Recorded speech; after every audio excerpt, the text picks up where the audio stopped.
Hey guys, I want to talk about my FLC Vest setup.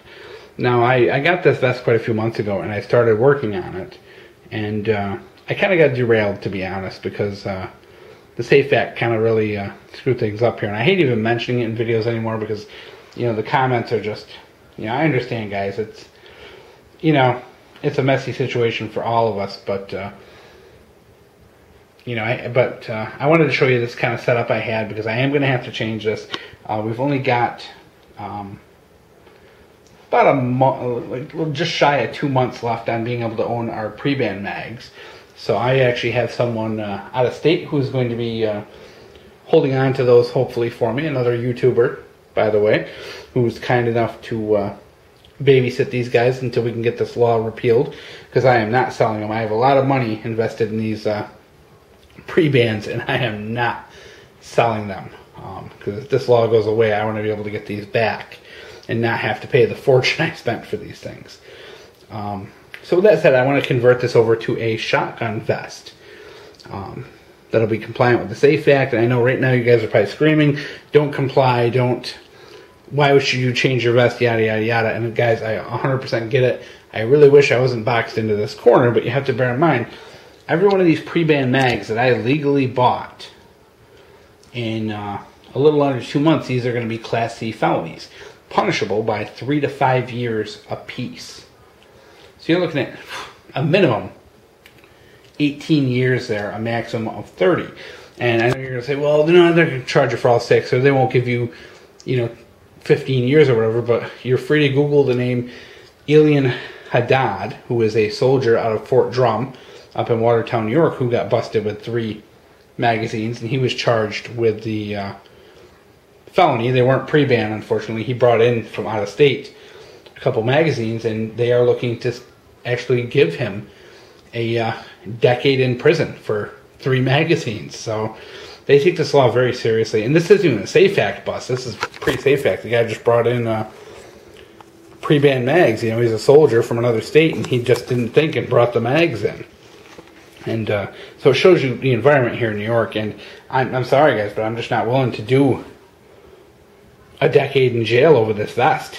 You know, I got a kid, I got a mortgage, I got all that. You know, as much as I want to be a badass, I mean, that right there is not worth 10 years or 15 or even, you know, 30 years in jail.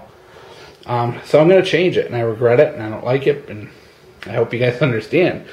So what we got is we're going to have, I'm a lefty, so we have pistol, which that holster has to be upgraded. As you can see, that is a sloppy fit holster, definitely not mil-spec quality, so we're going to upgrade that holster to something a little better. A couple magazine holders over there. We got the Gerber warrant here in the front, which I want to upgrade to actually an Ontario bayonet. Then of course these are going to change out to a couple of shotgun shell holders. Hopefully I'd like to be able to get at least 50 rounds of buckshot into this vest. In the back over here, I actually have my canteen holder. So what are the plans for this? Number one, I hate it. Get rid of that because those are going to be put in the mail probably in about a month. Place it with some shotgun shell holders up through here. I want to put maybe a small first aid kit somewhere up here on the shoulder. Over here, I think maybe a small like map pouch or compass pouch, and also a flashlight. This kit really does need a good tactical flashlight. And excuse me, I threw up in my mouth. Must be the bullshit. Alright, so the idea is I'm going to have my canteen in the back here with some water purification tablets. And what I want to add from here is on the left. And mind you guys, that canteen is going to have the canteen stove with it, the canteen cup and canteen stove. So it will have a way to cook water and water purification tablet.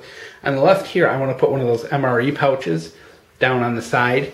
So that way I have an MRE. And then in my car, and you'll see a video on this long time ago, so I have one of those butt packs. And I've used it as an emergency kit for years. It's got like a small tube tent in it, I think some plastic, a little flashlight, a couple little stupid pocket knives, and basic like wilderness survival type gear. I'm going to put that in the back, because what I want this to be is like the villagers have come, they're at your door with pitchforks and torches to be able to just grab this and run out the door. So the idea being having plenty of firepower, light, map, compass, navigation, water purification, a means to cook, one MRE, that's probably good enough, because that, that's enough food to definitely get you to 2 or 3 days if you ration it well. And then some wilderness survival gear in the back, just real basic, simple, small, lightweight stuff. And I think it'll actually be a real nice setup. Oh, I also need a first aid kit. I want a small first aid kit. I'm going to squeeze in there somewhere as well. So that's the vest, and the plan changes. But I just wanted to show you where we're going with this, because like I said, I've only got a couple more weeks, and then I do have to start sending this stuff out. Now, I know this is kind of an odd setup, guys, and a lot of you are going to say, holy cow, what are you thinking? You have to bear in mind, number one, I'm a lefty. And number two, this is something I thought about and I wanted to be, that would work good in a fight. For example, say you are running out the door, there's 10, 15 people trying to loot your house, and you're trying to whip out the door. Of course, you're going to have your primary weapon, whether it's shotgun or rifle, and your secondary is hopefully already there on your vest. So when you are engaging in any kind of a fight, of course, you're going to be bladed. You're not going to be facing your opponent dead on. What I like about this setup is, number one, the pistol is protected and put back away from your, so if you're facing someone dead on, your pistol is away. It's not as easy for someone to reach and grab it because they are in your front here.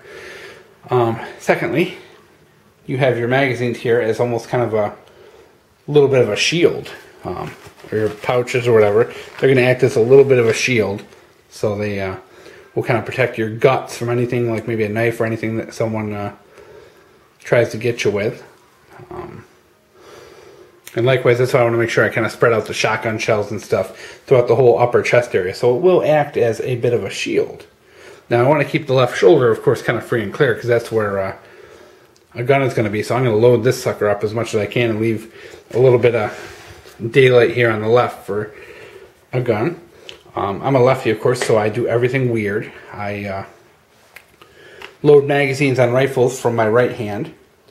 I load pistol magazines with my right hand also.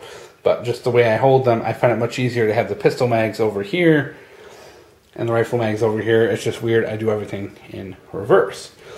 Notice the knife is right side up for a reason.